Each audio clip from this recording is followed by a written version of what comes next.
Michael, we're standing here near the front stand where the Showboat once stood. When you look around here today, can you picture what this place was like back in the early 1970s? I can. It was a lot different than it is now, that's for sure. There was no apartments there. It was one big building with amusements underneath and the Showboat dance hall above, upstairs. The Strand Palace was next door? The Strand Palace was further down by Mulgoggan's Corner, but the Showboat there was two levels. One was on the main road. That was the entrance to the Showboat. And then the entrance to the Merries was down on the lower road where we're standing now. Now, of course, the Merries were the famous Parks Fun Fair that we all remember growing up in the 70s and 80s. Mick, what was it like on the promenade and the beach then and all that hustle and bustle? I want to particularly talk to you about the Showboat, especially today, Wednesday the 29th of July, because it was a significant date. But can you tell me about the hustle and bustle as young people, teenagers out there? Oh, we always congregated out of Perks. And of course, they had the loudspeakers on the telegraph poles there, which would blared out the music, which we loved listening to, and we'd all congregate out there, and it was a very busy period. There was a lot of people around. When you're saying they were blaring out the music over the Tannoy, so that music kind of wafted all over the Strand and up the back road when we used to come down the new road down to from the terrace and all that kind of stuff as kids to go swimming. But it's important because the music they were playing was pop music. Yes. It wasn't like diddly-eye music. No. It was charts, British charts, Radio Luxembourg music. And maybe a bit of soul music thrown in. It was a very interesting time musically, like, you know. Did you go swimming there? What kind of clobber were you going? Was it boys and girls mixed? Describe that whole area scene for me. No, it was boys and girls mixed, and we did go swimming there. But of course, if we were going to Perks, we'd be dressed in the boot boy clobber, which was Wrangler bags, a Wrangler jacket, and a t-shirt. And what we boot boy and Doc Martens or loafers. The boot boy course was a fashion, wasn't it? Fashion, that's all it was to us, was clothes. Yeah, so it was doubled in around that early to mid 70s. But Mick, I'm going back to particularly to this date today, the 29th of July.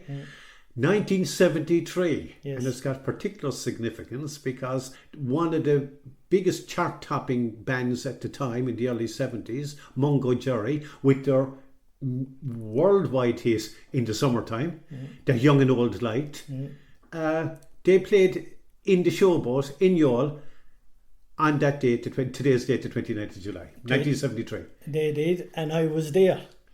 And even though I was a very young man, I shouldn't have been there. Well, Mick, Mungo Jerry played here on the 29th of July. You were only 12 years old. That's all.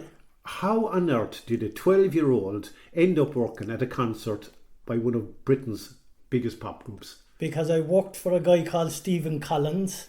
I was the guy that at that time, any bands that he brought in, he was an agent for Decca Records, and any bands he brought in, I was the guy that went around, put up the posters, sold the t-shirts, or worked the cloakroom in the Showboat, which is what I was doing that night when Mungo Jerry was there. So you're telling me Stephen Collins, we'll talk about Stephen in a minute, who was an entrepreneur, a promoter of bands and music, greyhound owner and trainer, I think, as well. And right. He actually trusted you at 12 years of age with the keys to open the door of the Showboat for the band. Tell me that story. Absolutely. I was there that day. They arrived down from Cork, and they booked into the Hilltop Hotel, but then they came to the Showboat to do a sound check, and so I had the keys to let him in, and I left him in. They done their sound check and they went away. What was your first impressions when you see Mungo Jerry as a 12-year-old? Well, were you aware, of course, of the music at the time? Oh, absolutely. Because we were all into music, weren't we? Yeah. So, what was your first impressions when you saw? Of course, I was in awe of them because they were, they were a big band, and of course they were very popular and great music as well. And they were big in stature as well, all the band. Yeah. But Ray Dorsey, the lead singer, and had that voice for the song in the summertime and all the other hits they had. But he had, like we all had long hair, and he had this kind of beard with big sideburns going down, this distinctive look and all that. And they went away that day and came back that night and played, but I think they came back a bit worse for wear, and they had an argument on stage, and two of the bands started fighting. On stage in the Showboat? In the Showboat, but they soon cleared them off and they left the stage. Mungo Jerry played on. It was a fantastic concert. There was a good crowd there. I remember he had everybody out dancing, and I remember when he came to play the biggest song he ever had, which was In the Summertime. That time Perks had big cast iron flowers on the windows of the Showboat, and they were fairly on the interior now, on the right? interior, yeah, and they were fairly big now. Right, were they for lights? They were decoration. Right, No, they were just the decoration. old style Victorian. The old cast style, iron, yeah. Right. And he got the roadie to drag one of them off the wall, and then the roadie stood behind him, swaying from left to right with this big flower, while they sang In the Summertime. I suppose that's rock and roll for you, Mick. Cause a bit of mayhem. But Mick, we wouldn't be able to watch Top of the Pops games. There was only RT1 here, right? And we could only get the BBC through a terrestrial area during the summertime. The summertime, if the weather was fine, we might be able to get reception. But we were aware of the music through the radio, particularly Radio Luxembourg. Yeah, Radio Luxembourg. You'd hear and they were played a lot on there, of course, because they were. Okay. Well, so what was it like? Extraordinary. There you are, as 12-year-olds, and they're playing on stage in front of you. Oh, it was just fantastic. I loved every minute of it, and I seen many bands there. Of course, I'd like to emphasise this now. My mother knew nothing about it. Okay, but listen, we'll talk about your mum and your dad, of course, because you live at the top of South Terrace, and I'm a terracer as well. Yeah. But listen, a little bit older than you. Yeah. And I wasn't that thing. I'm going mad. But listen, Mick, was your friend Stephen Collins to you? What was he like? And how was he managing to bring big acts of that calibre to a seaside town like Youghal? Well, Stephen was a gentleman, I have to say that. And he was never anything but kind and generous to me anyway. And he got all those bands in. I mean, there was endless bands, Chicory Tip, Mud, you name it. I could go on for an hour talking about the bands that he brought in. But the reason was he was an agent for Decca Records. So any band that they sent on tour, they contacted him to see would he have a venue for them to play, and usually he did. And the Showboat was one of the most popular. He would hire the hall and then run the concert. He would do everything from the door to the cloakroom to selling, soft drinks and whatever like. So, but isn't it extraordinary, Mick, when you said he had working with Decca Records and these bands were aligned to the Decca Records, that you had these massive British top of the pop chart-topping bands playing here in the seaside town? Absolutely. Marmalade was one of the biggest bands of their day back in the time, you know what I mean? I mean, they were a fantastic, professional, very professional. He brought them Marmalade. I remember them, but they played out in down the Bog Road to go through in a place called Beanfield, I think. That's right. It was an open-air concert. Yeah, it was, and they had a great song as well, Reflections of My Life. And Oubla Di Oubla Da, which was a Beatles song that they covered, but it became a big hit. But Marmalade played a little bit later in 73, was it? Yeah, they came after. And of course, that was an open air in the field in the summertime again that Stephen had organised. Yeah, he organised all I was at that one, Mick, but I remember Marmalade on stage, which was the back of a truck. That's right. A flatbed truck, and Kenny, another British band, a boy band, were playing before them. Is that correct? Yeah. I have a very vague recollection. One of the first kind of boy bands. There was haystacks there on the field or something like that. Yeah. But the generators were so small that we kept losing them in the long grass. I remember the electricity cut out. It cut out. The Jenny stopped. And when it happened to Marmalade, the generator stopped, and the lead singer, came out and told a joke. Right. I made a laugh about it. Okay. But when it happened to Kenny, they were such divas that they kicked the gear off the stage, threw the drums up in the air, and walked off the stage and refused to play. There's rock and roll happening there. All this mayhem, Mick. But Mick, when you're working in the cloakroom, of course, you said, were you selling tickets as well? And tell me again about the crowd and the noise, the atmosphere when Mungo played on the stage, 29th of July. Was there people in town and Cork City coming down? Yeah. Was it heaving, as they say? Was it heaving? It was a good crowd there, yeah, I do remember that. A lot of people from the town, a lot of people from Cork City. And I remember Buster Gleeson, Lord of Mercenham, he was the doorman on the night. He was actually the bouncer there. And yeah, I mean, it was a great buzz. It was a fantastic buzz, to be honest, because Mungo Jerry was another very professional band. He knew how to get a crowd going. And of course, everybody knew their music. And everybody knew their music, yeah. All right. All right. I think long-legged woman dressed in black. That was, we used to all sing that. Fantastic one. You saw that. And I remember it halfway through Long-Legged Woman Dressed in Black, he threw his mouth organ into the crowd. Of course, he used to play the mouth organ as well. Now, I'm not sure, was it that song, because were they a year or two afterwards, the 73, I'm not sure, but maybe it might have been one of the other songs, I'm not sure, with the time down there. But listen, Mick, so even though you were in the cloakroom, did you get any chance, you got a chance to see them on stage? I did. And like I say, the atmosphere was fantastic. And Long-Legged Woman Dressed in Black was actually a hit for them, because they walked off stage and forgot to play it. Then they came back on stage and said, we forgot to play our latest hit. And then they played Long-Legged Woman Dressed in Black. And the place, of course, as an encore. Yeah. I'm sure the whole place, and went mad. So boot boys, and it was the height of glam rock as well, which people don't talk about much, but that glam rock era. Now, Mungo Jerry weren't a glam rock band as such, because they were kind of like that stomping jug band, they'd call them, I suppose, or a folk band. But I'll talk to you in a minute about Mud, who were a glam rock band and all that. But so amazing times, Mick, amazing story. But Mick, I have a small problem here, Michael. You were 12. Did your mother and father actually know what you were doing at 12 years of age? Hadn't a clue. I went into bed at night and then climbed down the drain pipe, ran out to the Showboat. Out the back road. The new road, Done me job. That's the golfing road now, Came back in at the early hours of the morning and back up the drain pipe and into bed.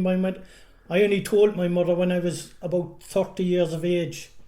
I got a slap for it then as well, I might add. But so you went to this, you snuck out down the drain pipe, out the road, into work mode, selling tickets, cloakroom, for getting everything ready for Stephen, with the keys, making sure the band had the sound check and all that, and then after all that, as 12 years age, sneaking back in the dark, back up the drain pipe, and your mother and father knew nothing. Yeah.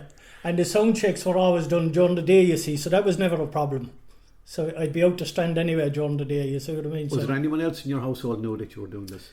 My brother Brendan and Pat knew. Your late brothers? brother. Yeah. In fact, I think... They were your older brothers? I was older, but I think Pat was at it. Pat was out there for it.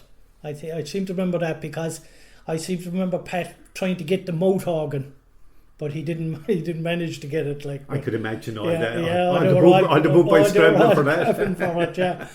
Right. But I was always, I kind of had my own spot up on the side of the stage, so I was always kept out of the way of any scuffles might go on in the dance hall. Of course, there was scuffles went down, wasn't there? Absolutely. It's sort of kind of part of the rock and roll scene, where we call it. But Mick, back to your brothers, your late brothers, I remember them well, Pat and Brendan, older than me. They were certainly older than you. Yeah. They didn't skid you. They didn't tell your parents. They never hung me out. No, right. They never hung me out. So you had great camaraderie with your brothers. But I had plenty pocket money back then too. That probably helped as well. From Stephen. They wanted a loan. Right. Michael, I'll go back to this mayhem after. There was a bit of mayhem afterwards. It's kind of gone down legendary or folklore or whatever, or factual, but involving equipment. When their equipment was being loaded back onto the Bedford truck, what happened when they were leaving? Was it after the gig? Yeah, it was after the gig. Tell the definitive story of what happened. They were across the road, and the old big Bedford truck was there, and the roadies were loading the stuff on, but then the fight broke out again between, I think he was a bass player and a piano player, organ player. And the fight broke out again, so there was a big scuffle across. This is outside the Showboat now. Right across the road from the entrance. Right. There was two pumps. Two petrol pumps, the old-fashioned ones. With the glass domes. Top, right. And whatever happened, where the scuffle went anyway, I don't know whether one swung and missed the guy, but it hit the dome and busted the dome. Was that Morrissey's garage? I think was that a I garage? don't know out there? who I used to own it, to be honest. Was there. Right. There And of course a that long was time. on the main on Cork the main road, wasn't it? road, like But did you see all that? I did, yeah. I was outside for it because the minute we heard there was more going on, we all ran out to see what was going on. We was Buster Gleeson about so while all this was going on. He was there. Now, to be honest, he put him out. Yeah. He put the two of them out, Right. like, because Mungo Jerry actually said, we got to get rid of these guys, you know, because they're not helping, obviously, on stage fighting. So Buster walked him out, like. A great story, Mick, and a great time. Mick, Mungo Jerry weren't the only chart bands that played there that Stephen brought to the show. But who else do you remember that he brought? Mud were a big band at the time. They were there now. They were a glam rock band, like, and very successful as well. They played there on the side. They had numerous hits, didn't they? Yeah. All in the charts as well, and that's Yeah, what we got to yeah. know. Yeah. So everyone knew their music before they came. Absolutely, Right, okay. yeah. I mean, they were in the charts, so anybody that was listening to the English charts would know their music, you know. Can you tell me about Mud? Oh God, what's his name? Les Graham, is it? Les Graham, is it? Yeah. Oh, crikey, I can't think. No, they came for the sound check. He was the lead singer. He was What the were they lead like singer. when you were there? Yeah, they were really. Did you get to see them as well? Yeah, I did. I got to talk to him. I mean, the lead singer Les, he was a really nice fella, you know. And they came in and done their sound check during the day. So all these amazing pop bands, okay, and chart topping bands that we grew up with and loved their music. But when Mud were playing this particular night, is it really true that one of Britain's biggest chart bands could be playing in the Showboat while people drove past them to go to see Big Tom in the Red Barn Ballroom on the same night? Absolutely. There was hardly no one. Well, when I say no one, maybe there was 200 or 300 people came to see Mud, but somebody said afterwards there was 2,500 people went out to Red Barn to see Big Tom in the mainliners. And I remember Stephen Collins not being a happy man over that, because of course he lost all those sales tickets, you see, for those people that went out to see Big Tom. Poor old Stephen, he was actually before his time, because he was like, you know, you look at Louis, what's his name, Louis Welch. Louis Welch. Well, Stephen was doing that in the 70s. You know, that's what he was trying to orchestrate. You know, he had his own band as well, Gimmick, of course, which he managed.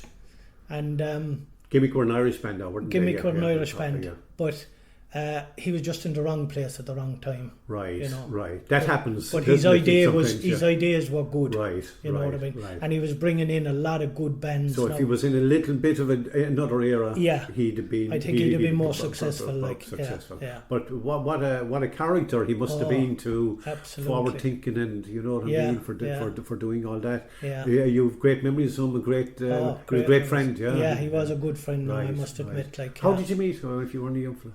I met him he had greyhounds, and an odd time he would ask a couple of local fellas in the town to walk the greyhounds for him, and I was one of them, and that's how it started. And then he started getting into the music side of things, and then he would he would hire the bands, or get the bands through Decca Records to come across, and then he'd hire the hall.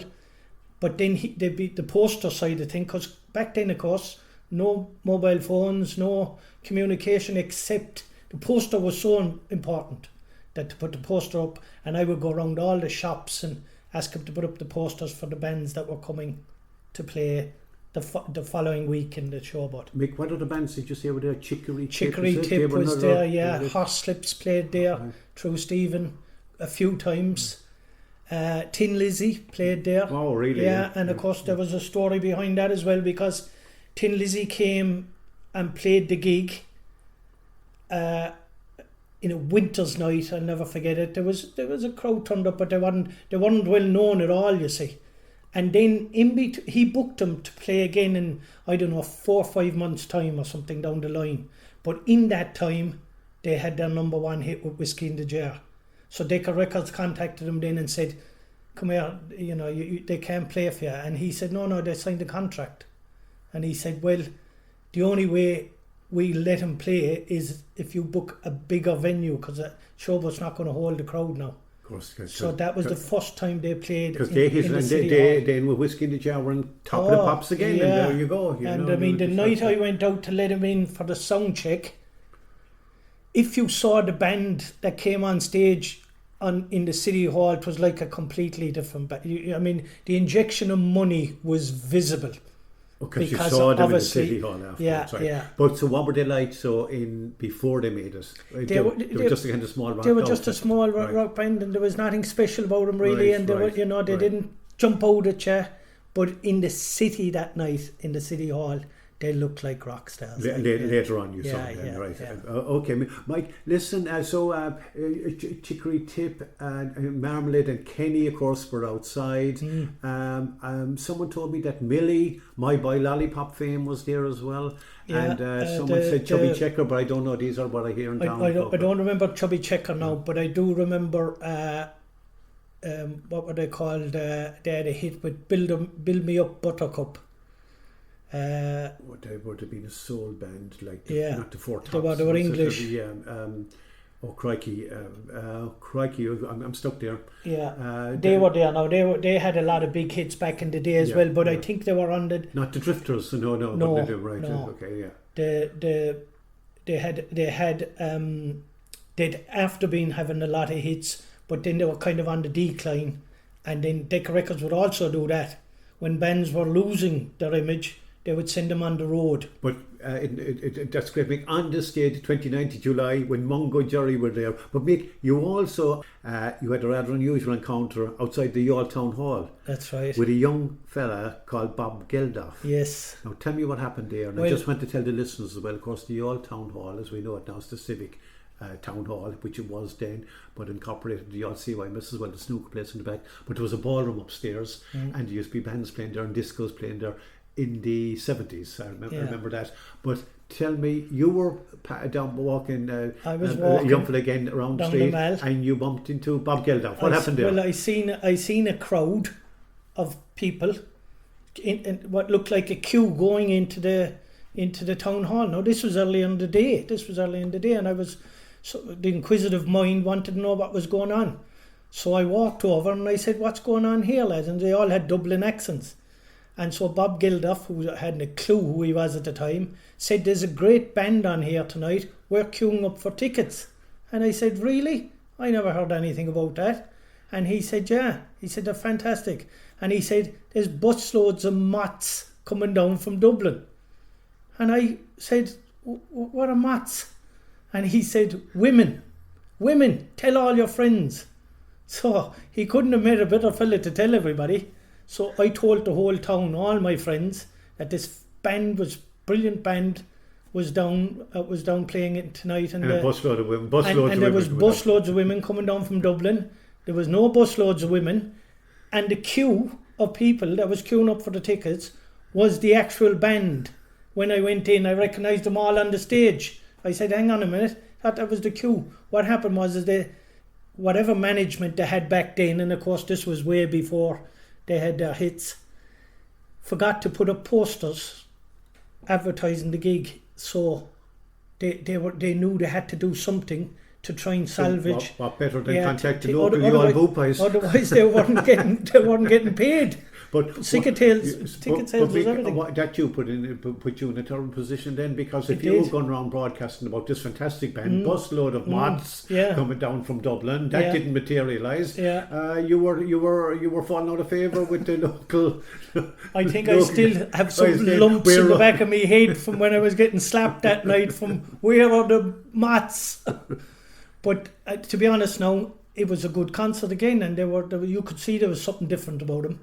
And Bob, of course, he was not a Mick Jagger. Like he could command the crowd. I got the tail end of that as well. I remember being at the tail end of that in the upstairs room. That's right. Of the town hall.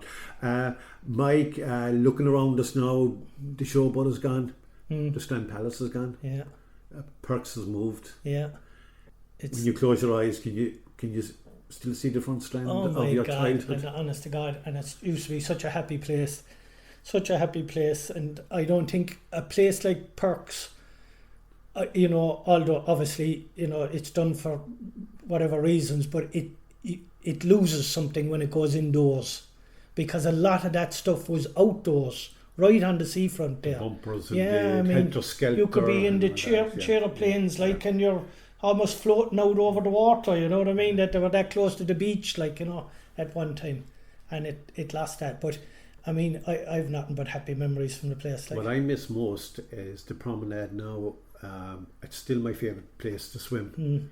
But it was the music coming out of the terrace. Yeah. When we were kids coming from the terrace, you'd hear us turning around down the Golfing's Road, we call it now, Atkins Corner there, and just seeing the beach, and you'd hear the Archie Sugar or something, pop music, and then it was during the summer holidays, it was pure heaven to us and all that. And then when you're on the beach and you'd hear the music wafting up the beach and all that. And I remember that excitement too about coming round the corner. The minute you started to hear the music, you knew you were getting close to your destination. And of course, run across the main road. Yeah. There were still cars on that road, but we just ran to the beach, and then if the tide was out, we just charged down into Because one of the songs stuck in my head, and it was way before my time and your time, but they used to always play it out there, was Youghal, Get Out of My Mind.